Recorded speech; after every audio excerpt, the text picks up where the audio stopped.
do something. I want every person in this room who considers himself or herself a member of the white race to stand. Right now. Right now. Every person in this room who considers himself or herself a member of the white race. Now, remain standing. Now, remain standing. Now, will every person in this room who considers himself or herself a member of the black race please stand? Up, up, up, up. And remain standing. Now, the brown race. Anybody who considers himself or herself a member of the brown race. Now, the yellow race. Now, the red race. Now, look around you, people. Practically everybody is standing. Now, will every person in this room who considers himself or herself a member of the human race please sit down? Now, people,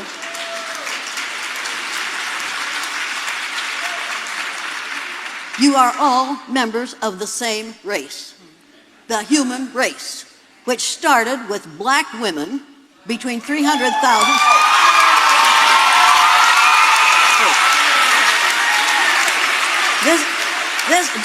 Don't interrupt me, I don't have much time. Now, white folks, you don't like it, but all you are is faded blacks. That's the way it is. Every one of you, if you trace your DNA back far enough, you're going to find that some of your DNA came from Africa. Because we all have the same ancestor back there, every single one of us. And those of you who think you don't have are obviously from outer space. Now, that means that every one of us is a 30th to 50th cousin to every other person in this room. So I want you to turn to the person on your left or your right or behind or in front of you, stick out your hand and say, "Hi, cousin."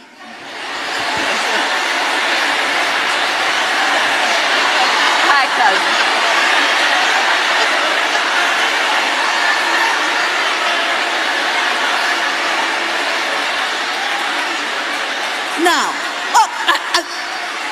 Now, will every person in this room who considers himself or herself a biracial person stand?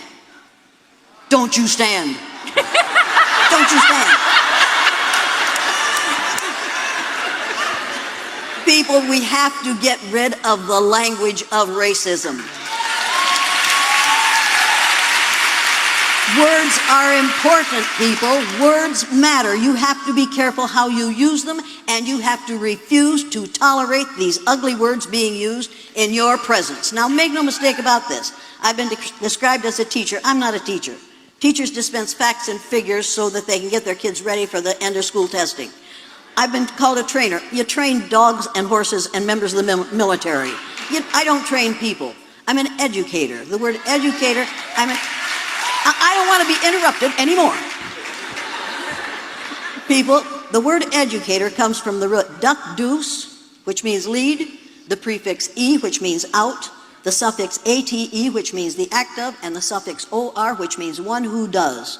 An educator is one who is engaged in the act of leading people out of ignorance. Now,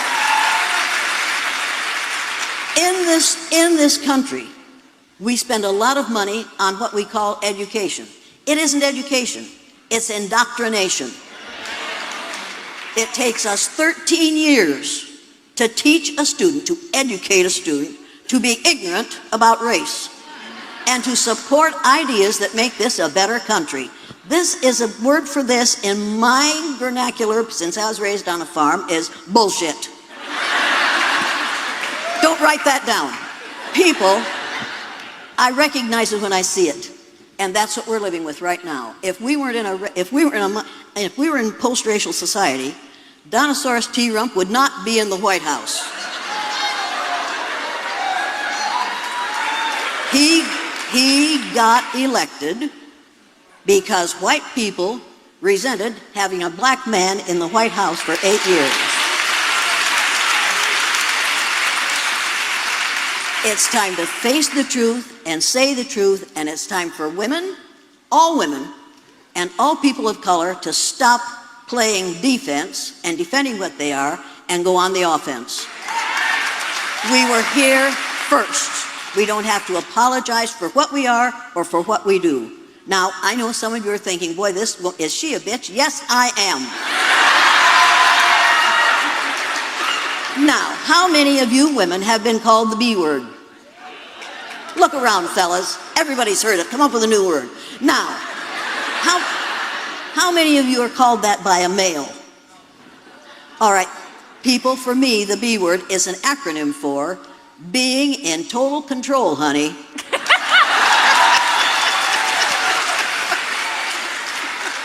And when women are seen in control, the men around them call it the B word. You need to say, "You're right, darling, I am." And then you need to whip out your little Lorena Bobbitt fruit knife. Now don't do that, because some of these boys are scared to death. Now some of you are thinking, she doesn't like men. Oh God, do I like men. Oh, Find me one, please, please. Some of my best friends are men. I was married to one for 59 years. When I married him, he looked just like Marlon Brando. He really did. When he died, he looked like Telly Savalas. Lived with me for 59 years. Now, what's your next question?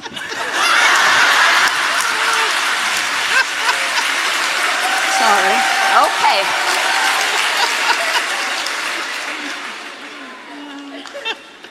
Education should be fun. I'm already cutting out questions. Okay. Let's talk about privilege. Angela, you want to talk about privilege? And this goes to you, Jane, first. How did you first become aware? This is a reflective question. How did you first become aware of your own privilege? And how did you first become aware that others had more privilege than you? And I'm going to ask the same of you also. Oh, you want me to go first? So you go first. I never thought of it as white privilege. I just thought if you do the right thing, people will do the right thing where you're concerned. And because I'm white, they did. And they were wrong. Because I've been doing the wrong thing for about 33 years, I did the wrong thing. I thought I was all right. And then I did the blue-eyed, brown-eyed exercise. And I watched a brilliant little blue-eyed white girl turn into a frightened, intimidated, unable to learn child in the space of 15 minutes because I accused her of not being smart enough because she had the wrong color eyes. And I watched 4 dyslexic brown-eyed boys read words they had never been able to read and spell words they had never been able to spell because nobody had ever told them that they could learn to read or spell. But on the day they had brown eyes, it was obvious that the world was theirs. They could do anything. I found out about expectations that day, and I realized that what we have done, what we white folks have done in this country, ever since we got here, is treat people positively or negatively, not on the basis of the color of their skin, but on the basis of our ignorance about skin color, where it comes from and what it causes. This is not about skin color, this is about ignorance. And the answer to ignorance is education. It is not indoctrination. It is not schooling, it is not training, it is education. But you have to have teachers who know better if they're going to teach better. And teachers can only teach what they know. And unfortunately for all of us, we've all been led down the same ugly path of thinking that it's all right to claim privilege when what we should be claiming is ignorance. We've got the wrong word here, people. This problem is white ignorance. And white people are running the show. Now you're going to think she's a traitor to her race. I'm not a traitor to the human race, and that's the only race I see. Make no mistake about that. And as long as we keep on acting as though there are several races, we can have panels like this at which we discuss white privilege instead of discussing white ignorance and deciding to do something about it. We need to start really furnishing education in these schools instead of furnishing indoctrination. Did that answer your question? Yes, partially. All right. The rest of the question is, so how did you become aware of your own privilege or of others having more privilege than you? You're talking about... I watched my students. It was watching the students. And I realized, watching them, that they were exhibiting the behaviors that they were copying from me. They acted hey, my little brown-eyed students, the day they were on the top in that exercise, became me. And it made me sick to my stomach, and it does to this day. I hate to remember that day, because I watched my brown-eyed children we just loved one another in my classroom. We really did. And on that day, I found out that I don't want to be tolerated. Because in that classroom, my kids tolerated me because I'm blue-eyed. The first thing that was said after I told the kids that blue-eyed people aren't as smart as brown-eyed people, a little brown-eyed child in the front row, Debbie Hughes, looked up at me and said, "How come you're the teacher here if you got them blue eyes?" I got a real experience that day, and a real educational experience, people. I found out how I look to people of color. And I have spent the last 50 years trying not to look like that and trying to encourage others to stop it. I'll tell you another thing. Do I have a few more minutes here? My father, at the age of 60, watched the film that the CBC made in my classroom the second year I did the exercise. They sent me a copy of it, and I showed it to my father and my mother. My father was 60 years old, the most honest man, the most moral man I've ever known. I showed him that film. When it was over, he stood up, and in his bib overalls and his blue chambray shirt rolled up to the elbows, he reached in his back pocket, took out his red handkerchief, and with tears in his eyes, he blew his nose and said, "I wish somebody had taught me that when I was 9 years old." You can criticize what I do until the cows come home. And psychologists do until they get smart. I don't listen anymore because my father said, "I wish somebody had taught me that when I was 9 years old." If somebody had taught my father that when he was 9 years old, we would never have had to listen to some of the ridiculous racist remarks that he made. And he never made them again after he watched that film. Don't tell me that you can't change people. Don't tell me that you're too old to change. There isn't a person in this room who is too old to change. White folks, you got to change, because within 30 years, you will be a numerical minority in the United States of America. And you had better pray to whoever you pray for, that people of color are not going to get even with us and treat us the way we have treated them. If you can't think of any other reason for treating people like equal human beings, think of that one. Because what you do today is creating the future. I don't think you want the kind of future that you have provided for people in the present. I may be mistaken. You may not know what's going on. You know what's going on. And if I asked you, if every white person in this room who wants to be treated the way we have treated people of color in this country, if you'd like to be treated that way, all you white folks, if you want that for the rest of your life, please stand. Did you understand the directions? If you're white and you think blacks have got it so good in this country and you want to be treated the way they have been for the rest of your life, just stand up. You know why you aren't standing.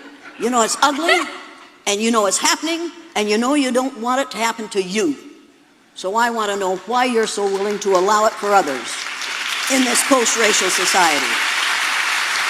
Another question? Okay, so we're talking about privilege and how you first became aware that others had more privilege than you, and how you might have been aware that you had more privilege than others.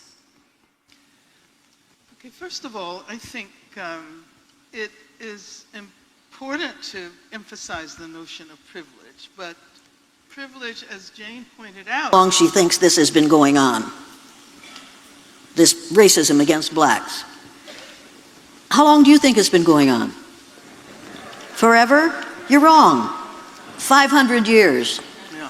During the Spanish Inquisition, the people who were running the Spanish Inquisition and killing people because of their religion found out that they killed a whole lot of people who had the right religion. They couldn't tell what their religion is by looking at them. So they decided they had to find another way to identify the people that they were going to kill and enslave, or enslave. So they set upon skin color.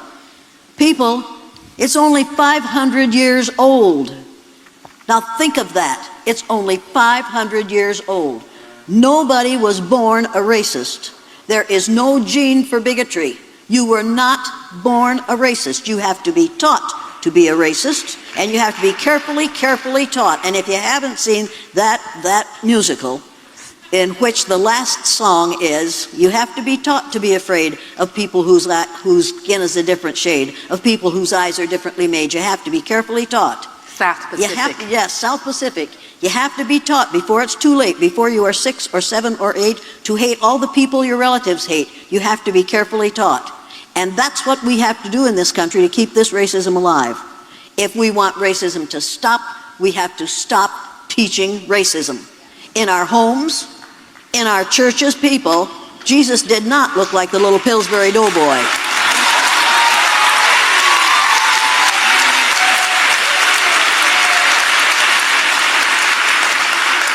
And God is not an old white man with a long gray beard that looks like Charlton Heston playing Moses. And Mary did not have pale skin, blonde hair, and blue eyes. Get over it. And do it now. You can make a difference if you choose to, you young people. How many of you have parents, mothers, who are really tired of sending Christmas cards? I'll tell you how to solve that problem. Go down to the store, buy a box of Christmas cards with the Holy Family picture on it. Take it home, color them right.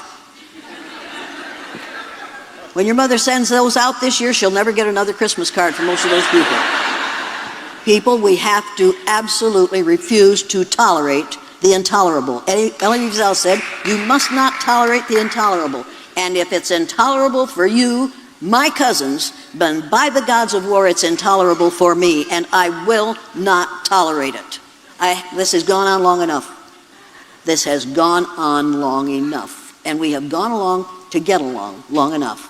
We need to put a stop to it. And you can. Educators can. Educators can change this. If I can, you can. Get busy. But first, this is a question that fits right with what you're saying. How can we talk about race and privilege with openness and inclusiveness in a way that prevents people from shutting down? People can shut down or not, that's up to them. Okay.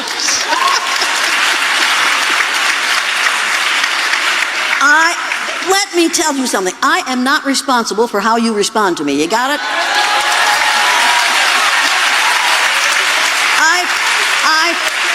I flat out don't care.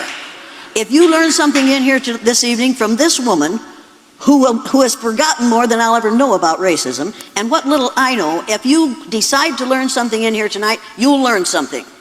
If you decide to be mad, you'll be mad. Go ahead, I don't care. That's your problem, not mine. I am not responsible for how you feel. I am responsible for what I say. I'm responsible for what I do. You're responsible for your response to it. Be responsible for your responses. I'm not responsible for it. Okay, I want to hear what Angela has to say to this. Well, I totally agree with Jane. Okay. How can I not? Accept that.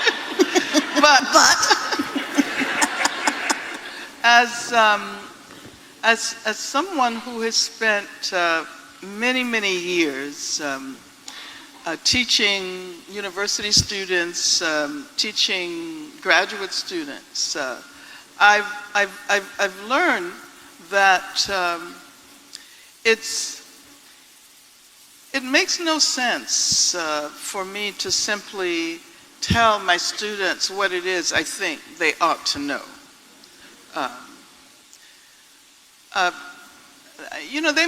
They might learn enough to write a good paper, and then they'll move on, moving in another direction. So I've come to the conclusion that teaching really is about helping people to ask the right questions, to ask the right questions, and to be able to come to the conclusion themselves that there is something really terribly wrong with the way racism has shaped the history of this planet. So I think education is about unleashing the imagination. What teachers, unfortunately, most often do is shut down the imagination. and to prevent people from exploring the world in their own ways. And so I think that certainly... to this group. So who's first? Who's first? Oh, I'm first? Yeah. Turn off your television.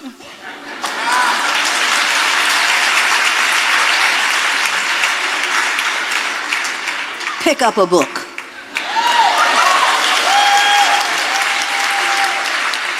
Go out of your way to meet somebody you would never have wanted to meet before. Look at that person as a cousin and say, I want to know what I can do to make my life less ugly where you're concerned. And never, white people, walk up to the nearest black person and say, what's it like to be black? And never, when I come to speak to your school, or your college or your university, never say to me, I think we should ignore differences and talk about similarities. Similarities are more important than differences. And never let me hear you say, when I see people, I don't see people as black or brown or red or yellow. I just...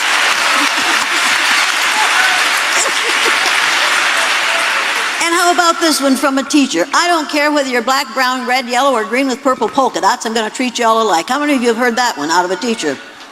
How many of you have ever seen people who are green with purple polka dots? Well, you see, when a teacher lumps all those people in with those who are green with purple polka dots, she's saying you're all like aliens from another planet. She never says white in there.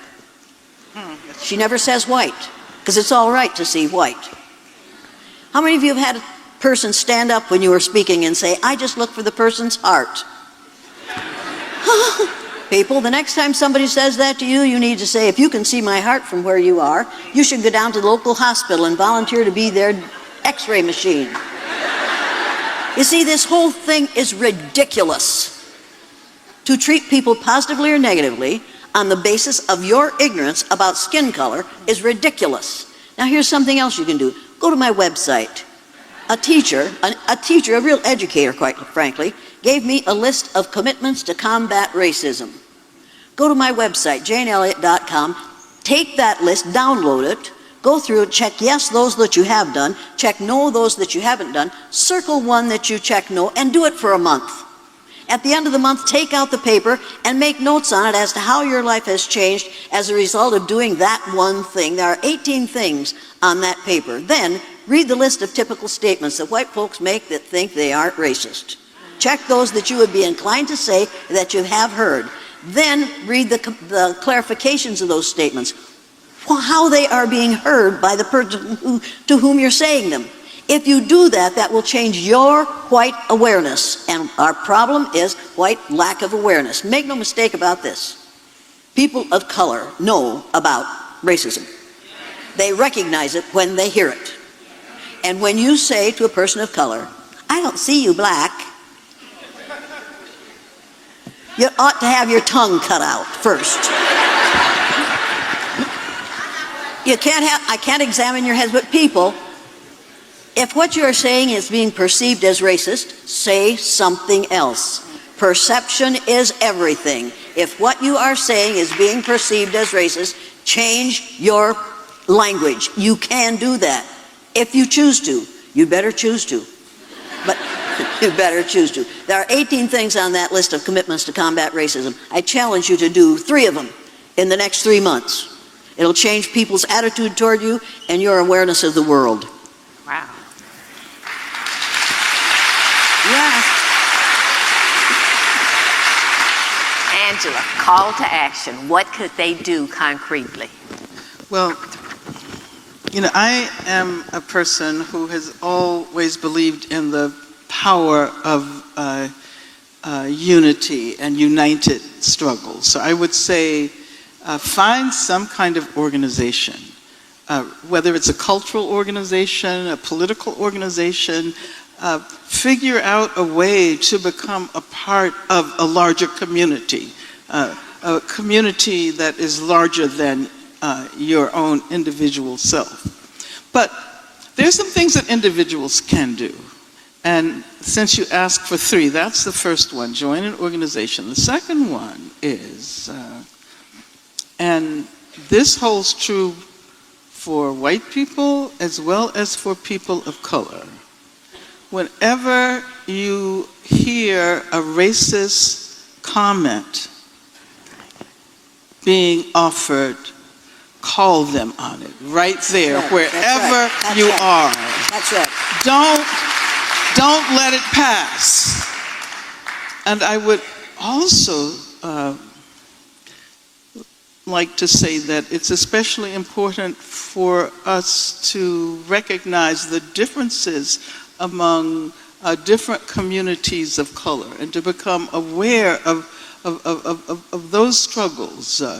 For example, what can Black people do to support the struggle to defend the immigrant rights movement? Why it is absolutely racist to assume that citizenship is equivalent to documents. That you can determine a person's commitment based on a piece of paper that they have or don't have. And especially now during this period, we all have to stand up in support of undocumented immigrants.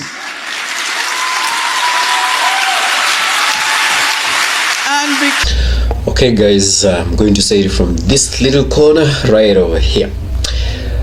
Wow, this has been opening up. Like, I can tell you that it is high time that the whole idea of racism, especially in the Western countries and in this context in the USA, that what is it that the whites, okay, good, I also stand corrected there, that they are not seeing, that they need to see, even as Jen Elliott has put it, that you see, we are all the ancestry of the Africans. Like, we trace our ancestry to Africa.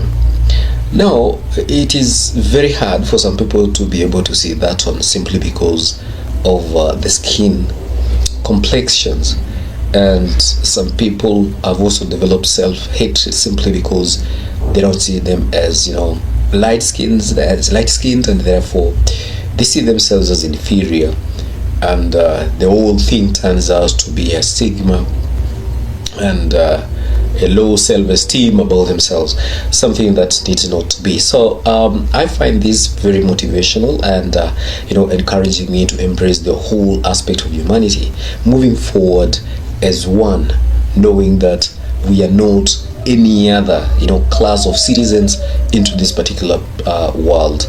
We are the same class of citizen, if I was to use that particular expression, meaning that if we are on this particular planet, we found ourselves here, then to some extent we are one, or maybe connected to some extent. But this particular thing of racial screen discrimination, somebody looks lighter than the other, so they're more intelligent than the one who are maybe dark or maybe off colors.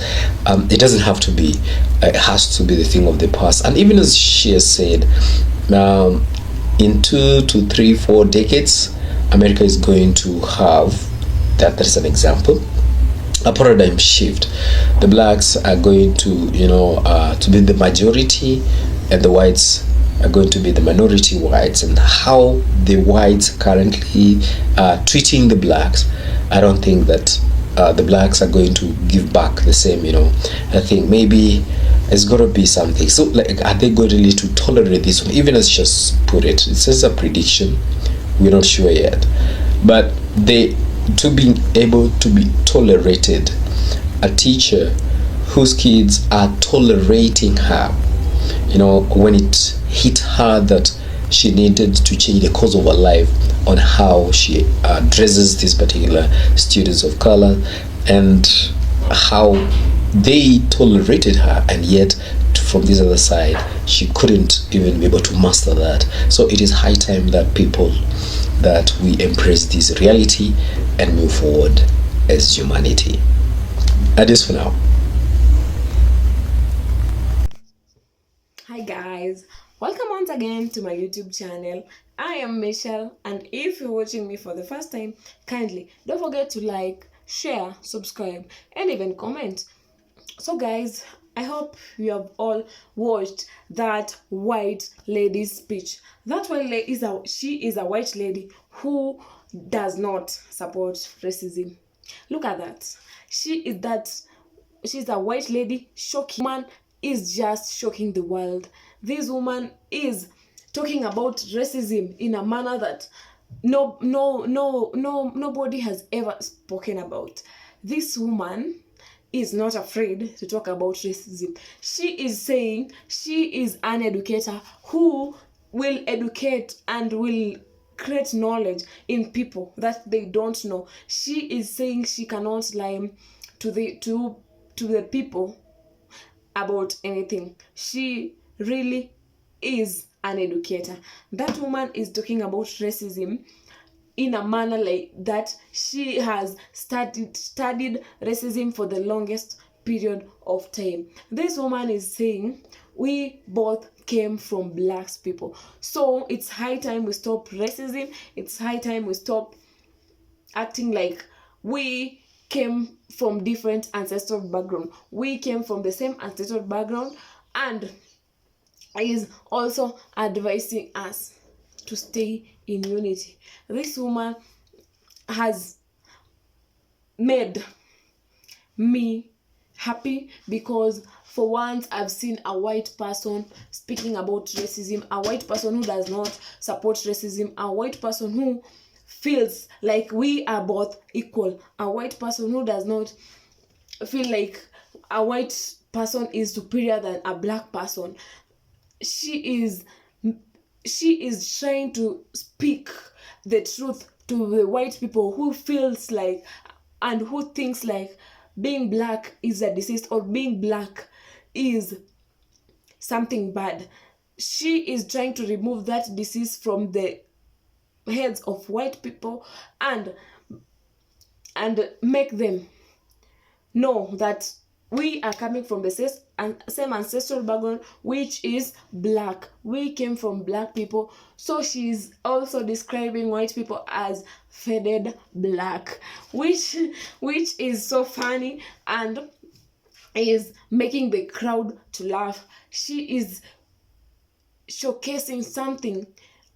As women, we should look after this kind of women. These women who are fearless, these women who are proud, these women who speak from their truth, who stand on their truth, like they want the world to know the truth. These women who doesn't want the world to go at the wrong side, but want to direct the world at the right side. These are the women we need in this century. These are the women we wanted because they are educating us on realistic things and they are educating us on the things that are happening in our world today and telling us that this is what you're supposed to do, but not this is not you're supposed to do. They are fearless and doesn't fear anybody. They are outsmarting some men out here. They are making the women foundation to be high. Women will be respected when you have women like this. Women will be ranked at a high level because we do not sit down and let men outsmart us, because we are coming up so high and we will not allow men to outsmart us. We will not allow these people to make us feel we are down. We are up and we are coming up so high and we are going to fight for our rights as women. So guys, if it was for the first time you're coming across my video, kindly don't forget to like, share, subscribe, and even comment. Bye. Let's meet on our next clip.